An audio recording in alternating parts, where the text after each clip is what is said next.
Hi, this is Gene from crayfishman.com. I want to talk today about how to transport crayfish, like if you're on the lake and you want to transport them or in your truck back home. Nice thing about crayfish is that they breathe oxygen from the air or the water.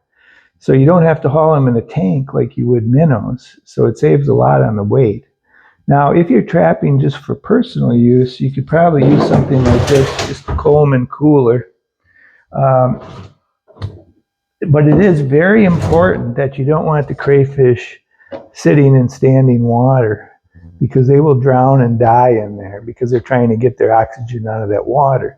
So if you're holding them in a cooler, always make sure to leave the plug open on the bottom, the plug hole. That accomplishes two things.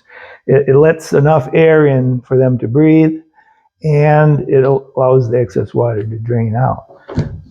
But these coolers are kind of expensive and kind of bulky.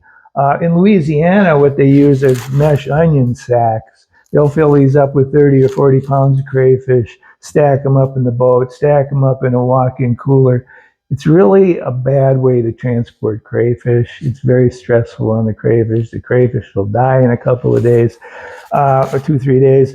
They do it that way because they get such a volume of crayfish in Louisiana. So try to avoid that if you can. What I do is I use Rubbermaid storage containers. And these are readily available. You can come with two sizes. It's hard to find these 10-gallon. You can also use a 14-gallon. I don't know if I'd fill it up completely full. But what you do to provide aeration, in this case, is you have the lid drilled full of holes. And you have the bottom of the container drilled full of little holes, like about 1/8 inch. You don't want to have real big holes because the crayfish might stick their claw through there and break off. But that way, you can have the crayfish in here, stack another one on top, and then as you go, you can put a little ice in each one.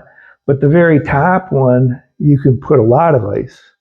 And so as that ice melts, it's dripping through, it's keeping them wet, moist, it's keeping them cold. As long as they're cold, they really transport nice. So this is probably my favorite way to transport crayfish. You can transport them in your boat this way, you can transport them in your truck to get home, or even if you're delivering them to customers.